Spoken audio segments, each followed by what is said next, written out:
He smiled faintly and shrugged. Wise one's business. That was all very well for him. Aiel were big as wolves. Aaron glanced at Gedwin. The fellow was watching Soralea lecture the Aes Sedai. No, it was the sisters he watched. A fox staring at hens in a coop just out of his reach. The wise ones have to be better than the Ashaman, Aaron thought. They have to be. If Rand noticed the byplay, he ignored it. Taim, you take the Ashaman back to the Black Tower as soon as the wise ones have charge of the prisoners. As soon as. Remember to keep an eye out for any man who learns too fast. And remember what I said about recruiting. I can hardly forget, my Lord Dragon, the black-coated man replied dryly. I will handle that trip personally. But if I may bring it up again, you need a proper honor guard. We have been over that, Rand said curtly. I have better uses for the Ashaman. If I need an honor guard, those I am keeping will do. Baron, will you? My Lord Dragon, Taim broke in. You need more than a few Ashaman around you. Rand's head turned toward Taim. His face matched any Aes Sedai for giving nothing away, but his scent made Baron's ears try to lie back. Razor-sharp rage abruptly vanished in curiosity and caution. The one thin and probing, the other fog-like. Then, slashing murderous fury consumed both. Rand shook his head just slightly, and his smell became stony determination. Nobody's scent changed that fast. Nobody's. Taim had Hey, Benny, how you doing, bro? All they could tell him was that Rand just barely. Think. Hope you're doing well. You have chosen 4 dedicated and 4 soldiers. You should have Ashaman. Aaron did not understand that. He thought they were all Ashaman. You think I can't teach them as well as you? Rand's voice was soft. Let's do a dab of some fruity pebbles. I think the Lord Dragon is too busy for teaching, Taim replied smoothly. And the anger smell rose again. Too important. Take men who need the least of it. I can choose the furthest along. 1, Rand cut in. And I will choose. How's your day, evening going, Benny? Spread his hands in acquiescence. But the scent of frustration nearly overwhelmed anger. Again, Rand pointed without looking. Him. This time, he seemed surprised to find he was pointing directly at a man in his middle years, sitting atop an upturned cask on the other side of the wagon circle, paying no attention to the gathering around Rand. Instead, elbow on his knee and chin propped on his hand, he was frowning at the Aes Sedai prisoners. The sword and dragon glittered on the high collar of his black coat. What is his name, Taim? Dashiva, Taim said. Even more surprised than Rand did, and irritated too. Polan Dashiva, from a farm in the Black Hills. Hell yeah, Benny. Give me 1 sec. Rand said. But he did not. You gotta turn my AC on real quick. Dashiva is gaining his strength rapidly, but his head is in the clouds often as not. Even when it isn't, he is not always entirely there. Maybe he's just a daydreamer. Maybe the taint on Saidin is touching his brain already. Better Oroche, or Taim's opposition seemed to sweep away Rand's uncertainty. I said Dashiva will do. Well, not going too bad. Then turn the prisoners over to the wise one. I don't intend to stand here all day arguing. Can't complain. Aaron, ready everyone to move. Find me when they are.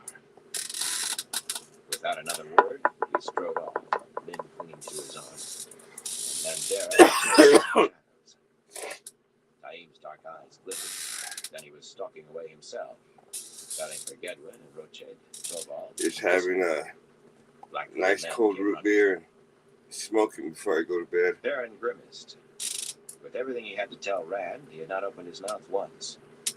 At that, maybe it would come better away from the Aes Sedai and the Wise Ones, and Taim. Really, there was not much for him to do. He was supposed to be in charge, since he had brought the rescue, but Ruach knew what needed doing better than he had. Not us, it's And a word to we still use our AC. They still wanted to At least for now, it's supposed to, back until they were in a week or so, hopefully, we should start cooling down Lord Perrin, again. it's the Dragon Reborn. We were All that searching through the corpses. some nice fall weather and cold to where we actually had to light up our furnace or heater. Can understand. But in a week, we're back to mid 80s to low 90s. Game of houses, with all its careful talk, like any other Carrion. Now we're just in the mid 90s to high, Perrin or no, not steeped in the mid. game of Now houses. we're at He's still mid sane, 80s said to Butler. high or to low Dobrain 90s simply now. nodded as if to say, of course. Shrugged to say he had never intended to question. But Javier went bright red. This one's not too bad. It's an older Watching them one. talk to their men, Perrin but shook his head. We've tried a couple different ones too, like some Gathering the Fire two rivers Brood men, he and told them to saddle their horses. different Ignore types all of the power, most of which looked to spur of the moment. companies make it in. Even Fael said that So sometimes far, Two Rivers people It hasn't been bowing too far. disappointing. She said they were Definitely. still working out how to behave with the Lord. He It's thought pretty about cool shouting, trying "I am different not types a of lord root beer to them," from different but he had done that before, companies. and it never worked. When all the others rushed into Let's do another dab of some other stuff. Dan Alcine remained behind. Cousins. Needs the last of the other stuff. And they looked much alike, except that Daniel affected mustaches like downturned horns in the Terabonner style, while Van Maybe. wore narrow lines of There dark we go. hair in the fashion of Ard Doman, beneath the nose like a pickaxe. Let's use Refugees the lid. brought a lot of new things into the Two Rivers. Those Ashaman coming with us? Daniel asked. When Perrin shook his head, he exhaled so hard in relief that his thick mustaches stirred. About the Aes Sedai, Van said anxiously. They'll go free now, won't they? I mean, Rand is free. The Lord Dragon, that is. The prisoners, not Aes Sedai. You two just have everybody ready to ride, Perrin said. Leave worrying about Aes Have to Sedai look for that one. I don't know if we tried that one here or not. The pair even winced alike. Two fingers rose to scratch worriedly at mustaches. Perrin jerked his hand away from his chin. The man looked as if he had fleas when he did that. The camp was a bustle in no time. Everyone had been expecting to move soon, yet everyone had things left undone. The This captive one's servants and wagon drivers hurriedly some loaded the stuff I last got from the items local into wagons dispo. and It's began called reaching in for the jingle of Gorilla harness. Milk. Garianan and Mayenners seemed to be everywhere, checking saddles and bridles. Unclothed Guy Shine went running every which way, though there did not seem to be much for the idea. Flashes of light outside the wagons, parts of Daim and Yasha. That made Perrin feel better. Of the 9 who remained, another besides Tashika was in his middle years, a stocky fellow with a body, and one with a long, white hair might easily have been a grandfather. The rest were younger, some little more than boys, but they watched all the hubbub with the self-possession of men who had seen as much a dozen times. They did keep to themselves, though, and together, except for Tashika. It's not who too stood bad. faces apart, staring at nothing. Remembering Taim's It's something that you emotion, have. It's Perrin something stood new they had, and it was actually He found from Rand seated on a wooden crate with his elbows a on his local knees. Zulin and Andera squatted a easily local by the side grower of Rand, or both supplier studiously to him. looking at the sword at his hip. So Holding their since it spears, was local, light I ended up archers getting it, casually, You're in the midst of people loyal to Rand. but They kept definitely not watching anything disappointed that in moved it. near him. Min sat on the ground at his feet. And the with best his thing, feet it's under him, smiling up at him. it's a nice indica. I hope you know what you're doing, Rand, Perrin said, shifting the axe haft so he could drop to his heels. No one was close enough to hear except for Rand and Min and the 2 maidens. If Zulin and Andera went running to the wise ones, so be it. Without more preamble, he launched into what he had seen so far this morning. Too, though he did not say that. Rand was not among the few who knew about him and wolves. He made it all seem what he had seen and heard. The Ashaman and the Wise Ones, the Ashaman and the Aes Sedai, the Wise Ones and the Aes Sedai, the whole tangle of tinder that might burst into flame any moment. He did not spare the Two Rivers men. They're worried, Rand. And if they are sweating, you can be sure some Karienin is thinking about doing something. Or a tyrant. Maybe just helping the prisoners escape. Maybe something worse. Like I could see Daniel and Van and 50 more besides helping them get away, if they knew how.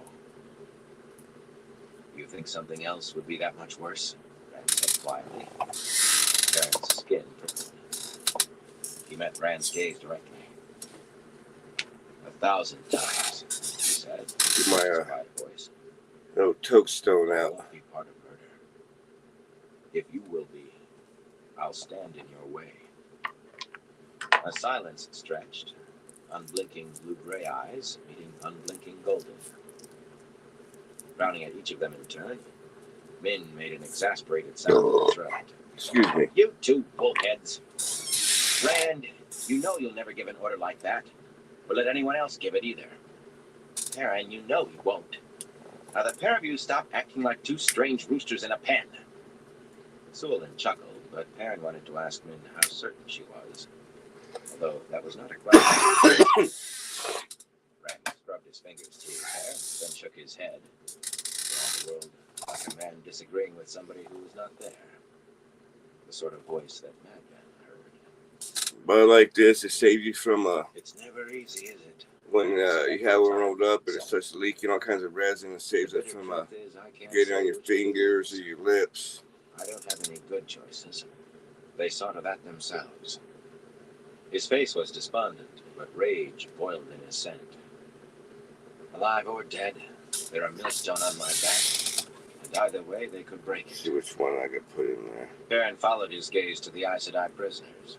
They were on their feet now and all together. Okay. Though even so, they managed to put a little distance between the three who had been stilled and the rest. The wise ones around them were being curt with their orders by the gestures they made, like faces and sisters. Maybe the wise ones were better than Rand keeping them too. If only he could be sure. Did you see anything, Min? Rand said. Perrin gave a start and directed a warning glance at Suolin and Nandera, but Min laughed softly. Leaning against Rand's knee, she for the first time since Perrin, they know. The wise ones, the maidens, and they don't care. This is some of kept hidden, much as he did the wolves. the passion fruit that I grew outside. About people. Sometimes she knew what they meant. You can't know what it's like, Perrin. I was 12 when it started, and I didn't know to make a secret of it. Everybody thought I was just making things up. Until I said a man on the next street was going to marry a woman I saw with him, only he was already married.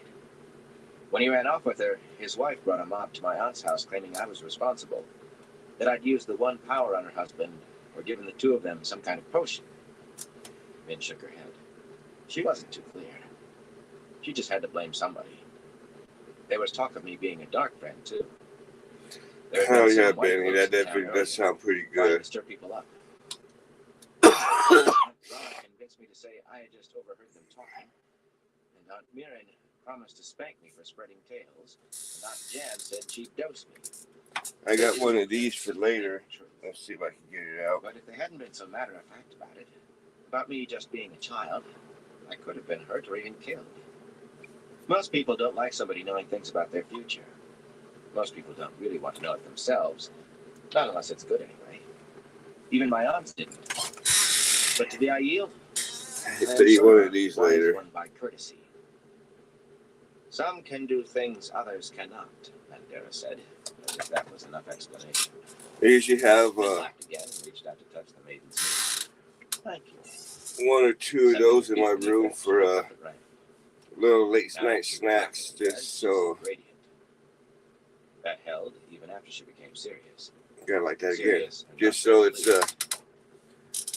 I know it's not healthy eating late at night, but it'd be something that it's not so unhealthy. He's a dangerous man. They seem to be gathering images like Aes Sedai. I had to try one of the chicken ones. I haven't tried the chicken ones yet. The other Ashaman said who she meant. That and Most people had few images around them. I usually gotta eat a little snack or a little something before I go to sleep because I have since I was a kid, I've had a bad habit, or I don't know if it's habit, but I've had a bad problem about sleepwalking and eating. So yeah, I'll sleepwalking and start eating stuff in the kitchen or stuff that I know that there's stuff around, I guess. That's what they'll stay. But Rand, which when I was a kid hadn't always been I could only pick it out. You need to know the best thing. If you don't know everything, because what you do know. When I sleepwalk and eat, it seems I never do know everything. It's hardly enough most of the time. It's whatever I guess tastes good when I'm asleep. I guess it's still in my mind. I guess it still tastes good, or it's something that I don't know. They say they're ready to go, but when I was a kid, it's fresh. I was doing that, and twitched with embarrassment. That booming voice became plaintive. I got all I remember is getting woken up like I was asleep, but I was in the kitchen. For the ages. And my foster parents at the time were on the phone with 911 because I guess what I was eating was rat poison. I didn't know I didn't even know I was sleepwalking and eating. But I guess they knew. I guess they kept shit locked up. I guess it was opening up so I could reach my arm in, and I guess I was just reaching in, grabbing handfuls of it and eating it, and ended up being rat poison. And then, yeah, they're on the phone with 911. I was being forced to drink salty water to induce vomiting until the paramedics got there. But yeah, that was something else. Or just when speaking to the dragon reborn. That is to say, the method teaches traveling as soon as a student shows. So my sleepwalking and eating has, hasn't always been the best. Lord Mazrim Taim's title, my Lord Dragon. It means but I found that if I the fellows eat like managed to be nervous and patronizing that, or I read it. I also have like little jars of like every book the peddlers brought hot pickle slices. That I have, I'll eat some of those. I'll eat like that. Make me a gateway to near before, like at night, before I lay down. I don't have that problem of eating in my sleep because I guess I already take care of that craving. Chapter 3. Yeah, I didn't know I was eating the poison. That's the thing. I was sleepwalking and eating. Some miles north and east of the city of Tarian, well away from any. I remember a little bit of that. All I remember was what little bit I can remember is reaching my hand in there and like eating something and it being sweet. So I kept eating. Because I remember like months after it happened, I could sometimes remember, especially if it's one like that one that I got woken up from. I tend to remember it.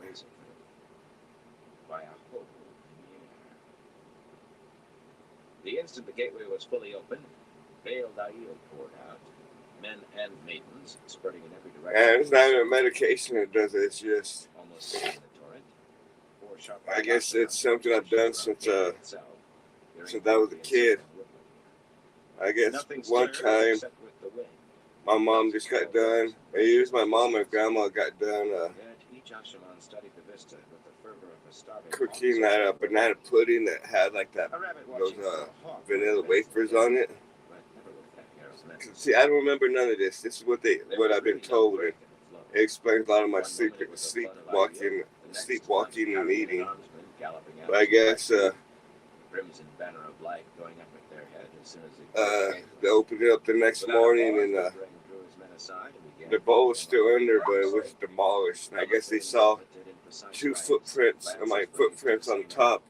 I guess I stood on the bottom of the fridge and we sitting there and started eating it.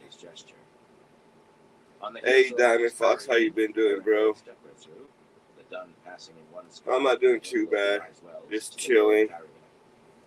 And ducked in spite of himself. The upper edge of the thing God was damn still it. well above his head, but he had seen the damage a gateway could do, and had no wish to test whether they were safer standing still. Loyal and Daram followed close behind. The Ogier of foot with his long hafted axe on his shoulder bent his knees. And then the Two Rivers men, crouching on their saddles well beyond the gateway. Brad al-Dai carried the Red Wolf head banner, Perrin's, because everyone said it was, and Tel Lewin the Red Eagle. Perrin tried not to look at those, especially the Red Eagle. The Two Rivers men wanted things both ways. I guess the good thing now He is was a lord, so he had to I've learned he was a lord. somewhat control it and Get rid of those bloody banners. keep it from happening. Although it does, I think, happen from time to time. The Red Eagle. More than 2,000 years after Manetheren died in the Trolloc Wars, close to 1,000 after Andor swallowed part of what once had been Manetheren, that banner was still as good as an act of rebellion for an Andorman. Legends still walk in some men's minds. Of course, it had been a few generations since the Two Rivers folk had any notion that they were Andormen, but Queen's minds did not change so easily. He had met the new Queen of Andor, it seemed a long time ago, in the Stone of Tyr. She had not been queen then, was not yet really until she was crowned in king. But Elaine seemed a pleasant young woman, and pretty, though he was not partial to fair-haired women. A bit taken with herself, of course, as daughter heir. Taken with Rand, too, if snuggling in corners meant anything. Rand meant to give her not only the Lion Throne of Andor, but the Sun Throne of Caria. Surely she would be grateful enough to let the flying of the flag pass, when it did not really mean anything. Watching the Two Rivers men deploy behind those banners, Perrin shook his head. It was a world for another day, in any case. There was nothing like harnessing the Two Rivers men. Most boys like Tom. And shepherds, yet they knew what to do. Every fifth man with the reins of 4 more horses, while the other riders hurriedly dismounted, longbows already strung and in hand. Hope everyone's having a good Those evening out there. straggled together in rough lines, looking around with more interest than anything else. They shook their quivers with practiced gestures, handled their bows with familiarity. The great Two Rivers bows, even when strung, nearly as tall as the men who drew them. With those bows, not a man of them but could shoot farther than anyone outside the Two Rivers would believe, and hit what he aimed at. Perrin hoped there would be none of that today. Sometimes he dreamed of a world where there never was. And Rand? You believe my enemies have been asleep while I was away? Rand had said suddenly as they stood waiting for Dashiva to open the gateway. He had on a coat rooted out of the wagons, well-cut green wool, but hardly what he usually wore now. Short of taking the coat off a warder's back for a cutting sore from an Aiel, it was the only garment in the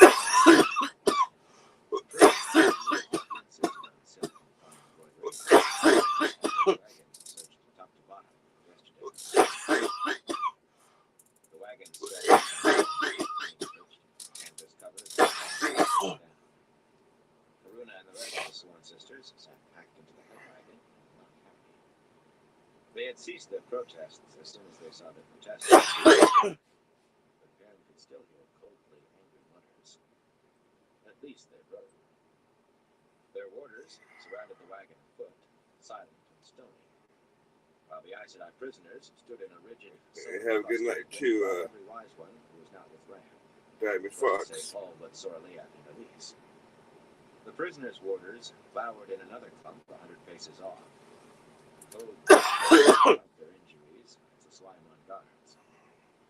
Except for Karuna's big black, its reins held by Rand, and the mouse-colored mare with fine ankles for men, Sedai's and warders' horses were used to fill out wagon teams. That exhausted motion means them making their owners walk.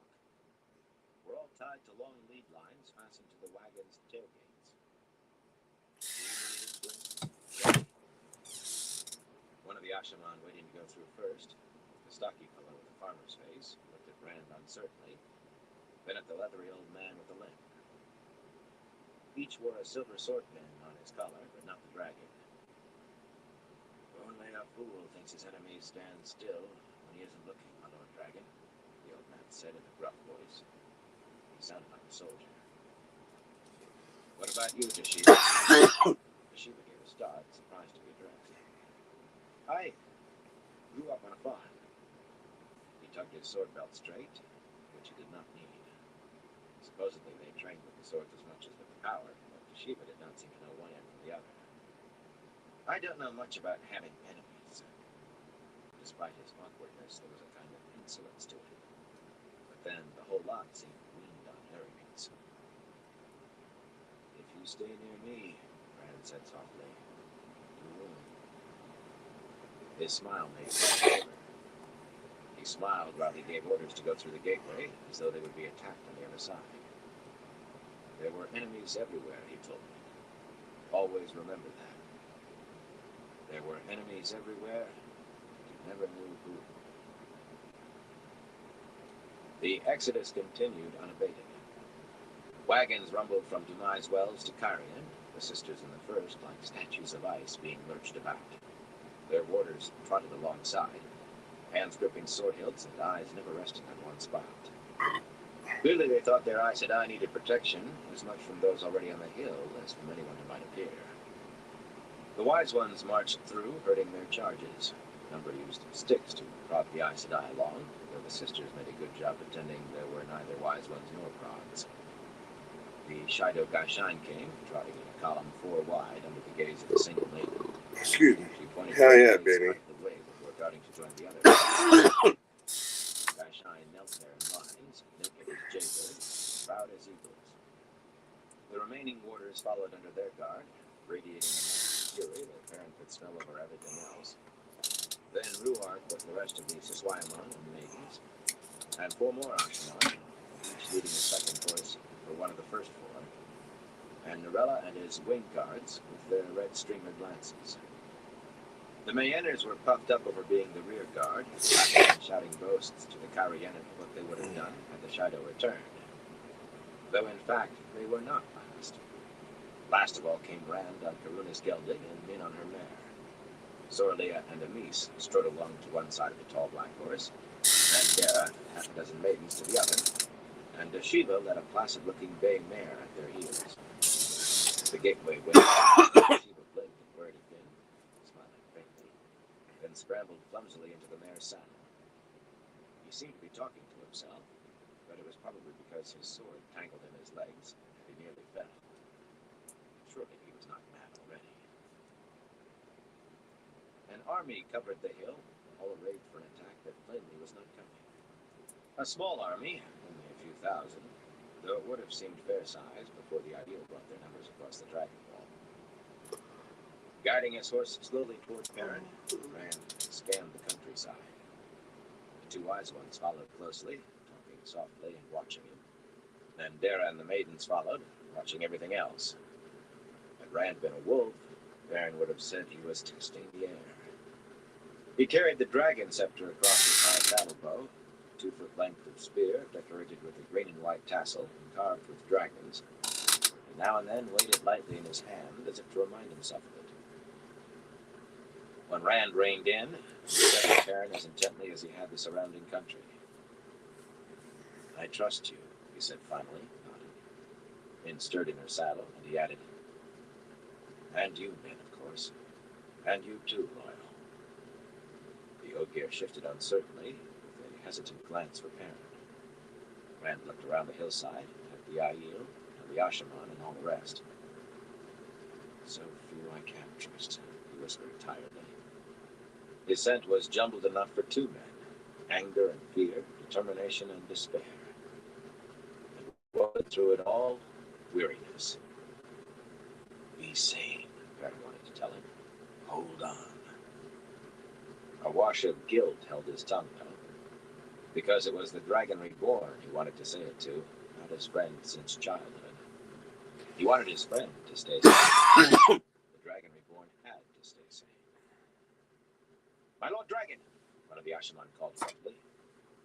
He looked little more than a boy, with dark eyes as big as any girl's, and neither sword nor dragon on his collar, but pride in his bearing. Narishma, Perrin had heard him called. To the southwest. A figure had appeared, running out from the trees a mile or more away. A woman with skirts hiked to her thighs. Perrin's eyes, she was clearly Aiel. A wise one, he thought, though there was no real way to tell at sight. He was just certain. The sight of her brought back all his edginess. Somebody out here, just where they happened to come out of the gateway, could not be good news. The Shido had been troubling Kyrian again when he set off after Rand. But to the Aiel, the wise one was a wise one, whatever her clan. They visited like neighbors over tea while their clans killed one another. Two Aiel trying to kill each other would step back to let a wise one pass between. Maybe yesterday had changed that, and maybe not. He exhaled wearily. At best, she could not be good news. Nearly everyone on the hill seemed to feel the same. Ripples of motion ran everywhere. Spears hefted, arrows knocked. Karianin and Mayenners shifted in their saddles, and Aram drew his sword, eyes shining with anticipation. Loyal leaned on his tall axe and fingered the edge regretfully. The head was shaped like that of a huge wood axe, but engraved with leaves and scrolls, and inlaid with gold. The inlay was a trifle scuffed from the axe's late use. If he had to use it again, he would, but with as much reluctance as Perrin used his. And for many of the same reasons. He sat his horse and watched, face unreadable. Min edged her mare close enough to stroke his shoulder, like someone trying to soothe a mastiff with its hackles up. The wise ones also gave no sign of disturbance, but neither did they stay still. Soralea gestured, and a dozen of the women guarding the Aes Sedai broke off to join her enemies, well away from Rand and out of even Perrin's hearing. Few had any gray in their hair, and Soralea's was the only lined face, but then there was hardly a gray hair to be seen on any of the wise ones here. The fact was, not many Aiel lived to have much gray hair. These women had position, though, or influence, however wise ones decided such things. Perrin had seen Soralea and Amis confer with the same lot before, though confer was not quite the word. Soralea spoke, with an occasional word from Amis, and the others listened. Adara raised a protest, but Soralea smothered it, apparently without breaking stride, then pointed out two of their number, Satari and Kosain. Immediately, they gathered their skirts over their arms and sped off toward the newcomer, legs flashing. Perrin patted Stepper's neck. No more killing. Not yet. The three wise ones met nearly half a mile from the hill and stopped. They spoke, just for a moment, and then all came on at a run, back to the hill, and straight to Soralea. The newcomer, a youngish, long-nosed woman with a mass of incredibly red hair, spoke hurriedly. Soralea's face grew stonier by the word. Finally, the red-haired woman finished, or rather Soralea cut her short with a few words, and the lot turned to face Rand. None made a move toward him, though. They waited, hands folded at their waists and shawls looped over their arms, inscrutable as any Aes Sedai. Ikara Karn, Rand muttered dryly under his breath. Swinging a leg over, he slid from his saddle, then helped Min to the ground. Perrin climbed down too, and led Stepper after them to the wise ones. Loyal trailed along, and Aram followed on his horse, dismounting until Perrin motioned him to. Aiel did not ride, not unless it was absolutely necessary anyway, and they considered it rude for anyone to face them from horseback. Uart joined them, and Gaul, who wore a scowl for some reason. It went without saying that Pandera and Sulan and the maidens came too. The red-haired newcomer began as soon as Rand drew near. Baron Regana set watches everywhere you might possibly come back to the Tree-Killer City, Karakan. But in truth, no one thought this would be... Paragon, Soralea said, sharply enough to draw blood. The red-haired woman's teeth clicked as she snapped her mouth shut, and she stared fixedly at Rand with brilliant blue eyes, avoiding Soralea's glare. Finally, Soralea took a breath and turned her attention to Rand. There is trouble in the tents, she said in a flat voice. Rumors began among the tree killers that you have gone to the White Tower with the Aes Sedai who came. Gone to bend knee to the Amaran seat. None who know the truth dared speak, or the result would have been worse. And what is the result? Rand asked quietly. He exuded tension, and Min began stroking his shoulder again. Many believe you have abandoned the Aiel, Amis told him just as quietly. The bleakness has returned. Every day 1,000 or more throw down their spears and vanish, unable to face our future or our past. Some may be going to the Shaido. For a moment, disgust tinged her voice. There have been whispers that the true Karakar would not give himself to the Aes Sedai. Indirian says if you have gone to the White Tower, it cannot be willingly. He is ready to take the Kodara north, to Tarbalan, and dance the spears with any Aes Sedai he finds. Or any wetlander. He says you must have been betrayed. Timolan mutters that if the tales are true, you have betrayed us, and he will take the Miagoma back to the Threefold Land. After he sees you. Mandalane and Janwin hold their counsel, but they listen to Indirian and Timolan both. Ruark grimaced, sucking air between his teeth. For an Aiel, this was as much as tearing his hair in despair. It's not good news, Farah protested, but you make it sound a death sentence. Once Rand shows himself, the rumors are done. Rand scrubbed a hand through his hair. If that was so, Sorlia wouldn't look like she had swallowed a lizard. That matter, Mandera and Sulan looked as though their lizards were still alive on the way down. What haven't you told me yet, Sorlia? The leather-faced woman gave him a thin, approving smile. You see beyond what is said. Good. Her tone stayed flat as wood stone, though. You return with Aes Sedai. Some will believe that means you did bend knee.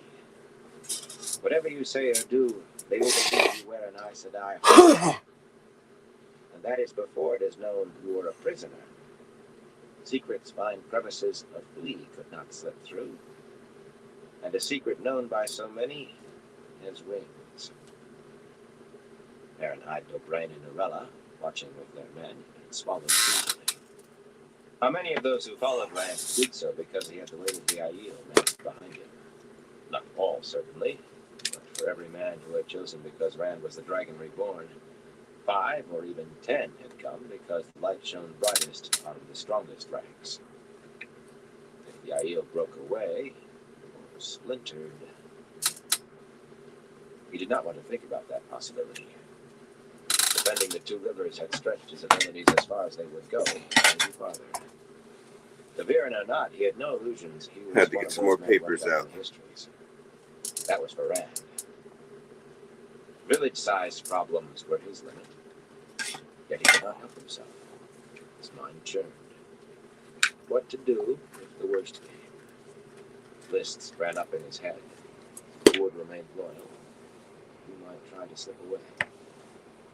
The first list was sufficiently short, and the second sufficiently long to dry his throat. Too many people still schemed for advantage, as if they had never heard of the dragon or the last battle. He suspected some still would the day after Tarmangaden began. The worst of it was, most would not be dark friends, just people looking out for their own interests first. Boyle's ears hung limp. He saw it too.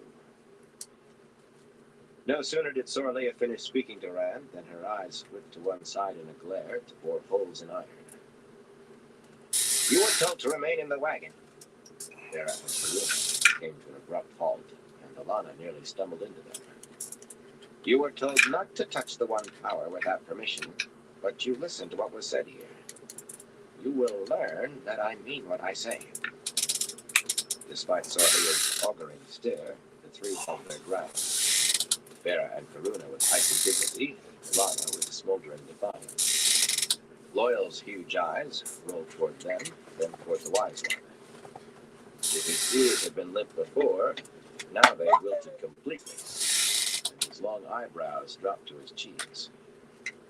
poring uneasily over his mental lists, Perrin wondered absently how far the Aes Sedai intended to push. Eavesdropping with the power. They might find a reaction from the Wise Ones worse than Soralea's bark. From Rand, too. Not this time, however. Rand seemed unaware of them. He looked right through Soralea. Or maybe he listened to something nobody else could hear again. What of the Wetlanders? He said finally. Colivert has been crowned queen, hasn't she? It was not really a question. Soralea nodded, thumb tapping the hilt of her belt knife, but her attention never left the Aes Sedai. Who was chosen king and queen among the Wetlanders was of small concern to Aiel, especially among the tree-killing Carieni. An icicle stabbed into Perrin's chest. That Colivert of Has Saigon wanted the Sunstone was no secret. She had schemed for it from the day Baldwin arrived and was assassinated, before Rand even declared himself the Dragon Reborn, and kept scheming after it became public knowledge that Rand meant the throne for Elaine. Few knew she was a cold-blooded murderer, however, and Fael was in the city. At least she was not alone. Bane and Chiad would be close to her. They were maidens and her friends, maybe almost what the Aiel called near sisters. They would not let her be harmed. The icicle would not go away, though. Colivert hated Rand, and by extension, anyone close to Rand, such as perhaps the wife of a man who was Rand's friend. No, Bane and Chiad would keep her safe. This is a delicate situation. Moving closer to Rand, remarkably, Karuna ignored Soralea. For such a scrawny woman, the Wise One had eyes like hammers. Whatever you do can have serious repercussions. What has Colivert said about me? Rand asked Soralea in a too casual tone. Has she harmed Berelain? Berelain, the first of Mayenne, was who Rand had left in charge of Cairhien. Why did he not ask about Fael? Berelain Sir Payandrag is well. Sorry, stopping her study of the Aes Sedai. Outwardly, Karuna stayed calm despite being interrupted and ignored. But the gaze she fixed on Rand could have frozen a forge fire solid with the bellows pumping. The rest, Soralea gestured for Faregan. The red-haired woman gave a start and cleared her throat. Plainly, she had not expected to be allowed a word. She put dignity back on like a hastily donned garment. Colivert Saigon says you have gone to Cainland, Caracan, or maybe to Tyr. But wherever you have gone, all must remember that you are the Dragon Reborn and must be obeyed. Faregan sniffed. The Dragon Reborn was no part of Aiel prophecies, only the Caracan. She says you will return and confirm her on the throne. She speaks often to the chiefs, encouraging them to move the spears south. In obedience to you, she says. She does not see the Wise Ones, and hears only the wind when they speak. This sniff was a fair approximation of Soralea's. No one told the clan chiefs what to do, but angering the Wise Ones was a bad way to start convincing the chiefs of anything. It made sense to Perrin, though, to the part of him that could think of anything besides Fael. Colivert probably had never paid enough attention to the savages to realize the Wise Ones did more than dispense herbs. But she would want every last Aiel out of Cairhien. The question was, given the circumstances, had any of the chiefs listened to her? But the question Rand asked was not the obvious. What else has happened in the city? Anything you've heard, Faregan? Maybe something that might only seem important to a Wetlander. She tossed her red mane contemptuously. Wetlanders are like sandflies, Caracan. Who can know what they find important? Strange things sometimes happen in the city, so I have heard, as they do among the tents. People sometimes see things that cannot be. Only for a time what cannot be is. Men, women, children have died. Perrin's skin prickled. He knew she meant what Rand called bubbles of evil, rising from the Dark One's prison like froth in a fetid swamp. drifting along the pattern till they burst. Bern had been caught in one once. He never wanted to see another. If you mean what the Wetlanders do, she went on, who has time to watch sandflies, unless they bite? That reminds me of one thing. I do not understand it, but perhaps you do. These sandflies will bite sooner or later. What sandflies? Wetlanders? What are you talking about? Ferregan was not as good as Soralea at that level look, yet no wise one that Bern had seen appreciated others' impatience. Not even the Chief of Chiefs. Thrusting her chin up, she gathered her shawl and answered. 3 days ago, the tree killers, Caroline Damadred and Toram Langton, approached the city. They issued a proclamation that Coniver Saigon is a usurper, but they sit in their camp south of the city and do nothing except send a few people into the city now and then. Away from their camp, 100 of them will run from one Algaid Siswai, or even a Gashain. The man called Darlin Cisnera and other tyrants arrived by ship below the city yesterday and joined them. They have been feasting and drinking ever since, as if celebrating something. Tree killer soldiers gather in the city at Colbert Saigon's command. They watch our tents more than they do the other Wetlanders or the city itself. They watch and do nothing. Perhaps you know the why of all this, Karakan, but I do not. Nor does Bear or Magana, or anyone else in the tents. Lady Caroline and Lord Toram led the Karayenan who refused to accept that Rand and the Aiel had conquered Karayen, just as High Lord Darlin led their counterparts in Tyr. Neither revolt amounted to much. Caroline and Toram had been sitting in the foothills of the spine of the world for months, making threats and claims, and Darlin the same down in Haddon Merk, but not any longer, it seemed. Aaron found himself running a thumb lightly along the edge of his axe. The Aiel were in danger of slipping away, and Rand's enemies were coming together in one place. All it needed now was for the Forsaken to appear, and Savannah with her Shido. That would put the cream on the honey cake. Yet none of it was any more important than whether somebody saw a nightmare walking. Aiel had to be saved. She just had to be. Better watching than fighting, Rand murmured thoughtfully, listening to something unseen again. Bern agreed with Rand wholeheartedly. Just about anything was better than fighting. But Aiel did not see it that way, not when it came to enemies. From Ruark to Soralea, Oregon to Nandera and Sulin, they stared as though Rand had said sand was better to drink than water. Oregon drew herself up practically on tiptoe. She was not particularly tall for an Aiel woman, not quite to Rand's shoulder, but she appeared to be trying to put herself nose to nose. There are few more than 10,000 in that Wetlander camp, she said reprovingly, and fewer in the city. They can be dealt with easily. Even Indirian remembers that you command no Wetlander killed, except in self-defense. But they will make trouble left to themselves. It does not help that there are Aes Sedai in the city. Who can know what they... Aes Sedai. The words came out cold, Rand's knuckles white on the dragon scepter. How many? At the smell of him, the skin between Perrin's shoulders crawled. Suddenly he could feel the Aes Sedai prisoners watching, and Bera and Karuna and the rest. Soralea lost all interest in Karuna. Her hands planted themselves on her hips, and her mouth narrowed. Why did you not tell me this? You gave me no chance, Soralea, Oregon protested a touch gruffily, shoulders hunching. Blue eyes swung to Rand, and her voice frowned. There may be as many as 10 or more, Karakan. We avoid them, of course, especially since... Back to Soralea and breathiness. You did not want to hear about the Wetlanders, Soralea. Only our own tents. You said so. To Rand, her back straightening. Most of them stay beneath the roof of Arlen Dulain, Karakan, and seldom leave it. To Soralea, hunching. Soralea, you know I would have told you everything. You cut me short.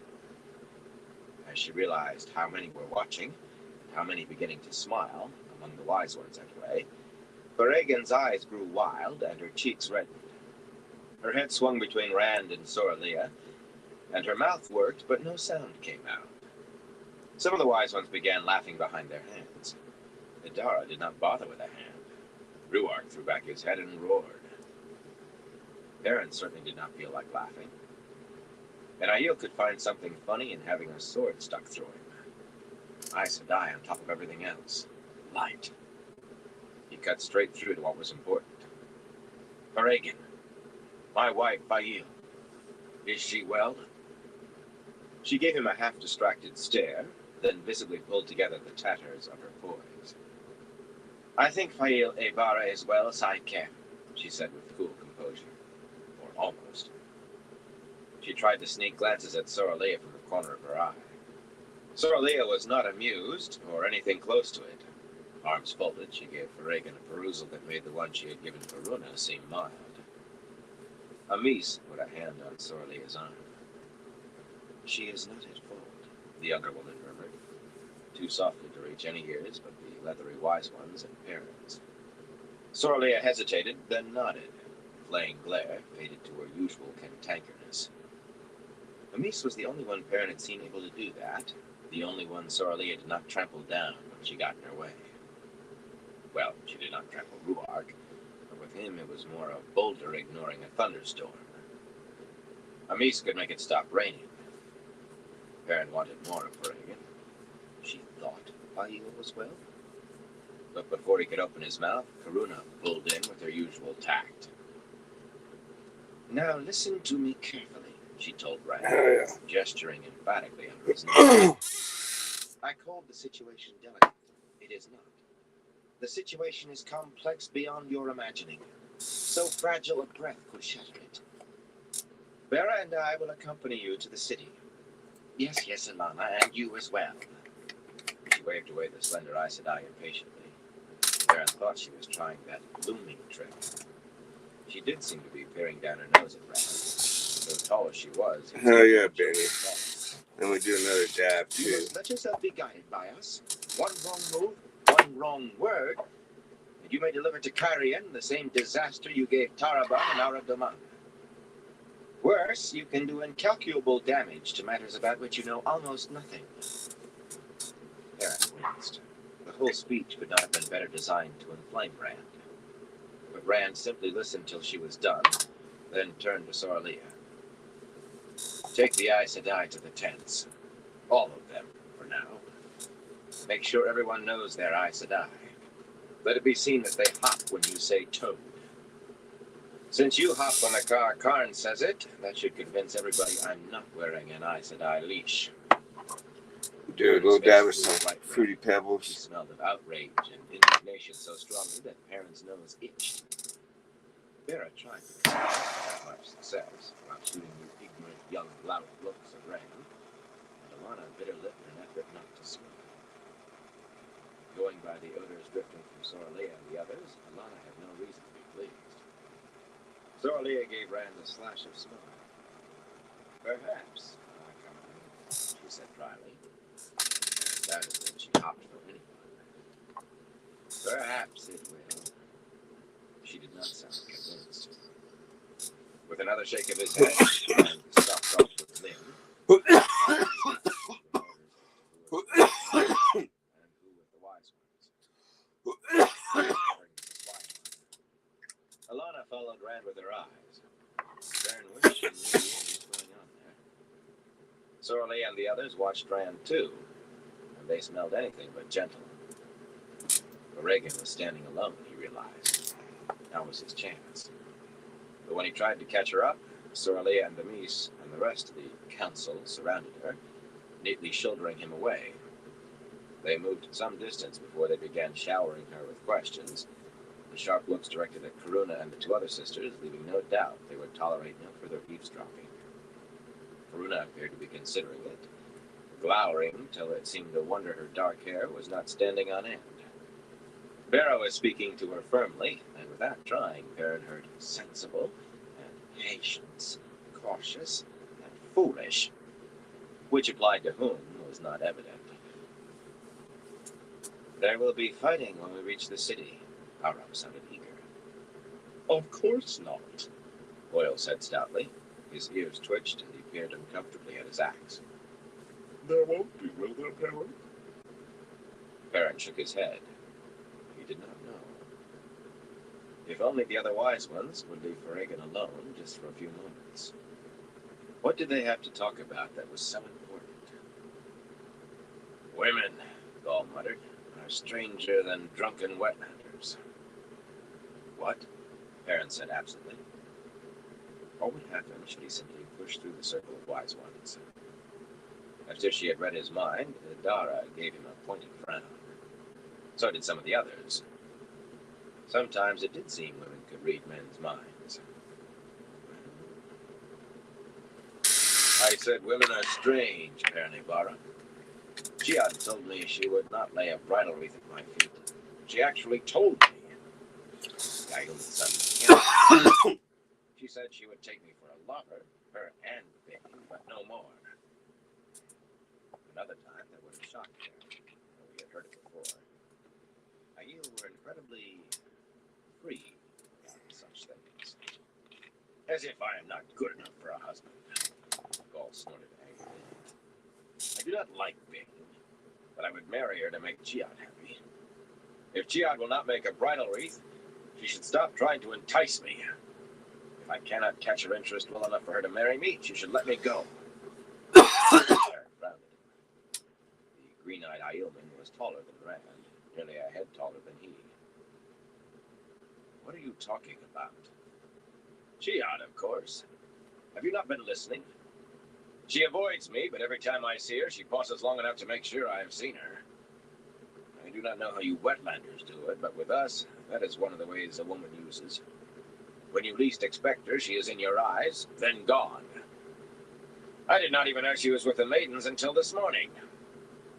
You mean she's here? Eric whispered.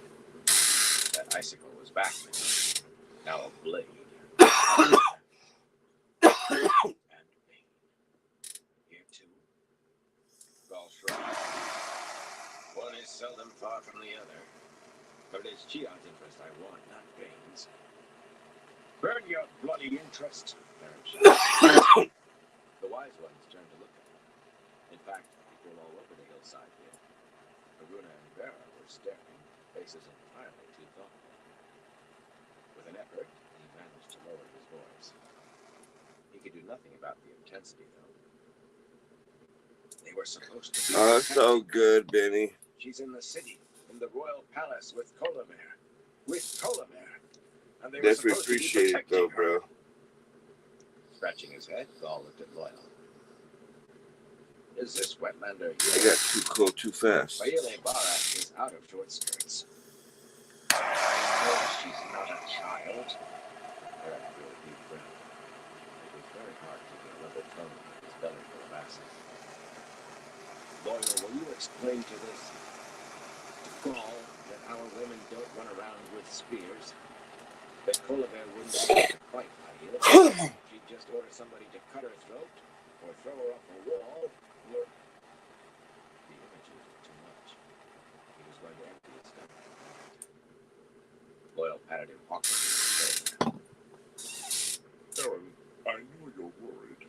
Hell yeah. I know how I'd feel if I thought anything happened to Perrin. The tufts on his ears quivered. He was a talk. He would run as hard as he could to avoid his mother and the Ogier woman she had chosen.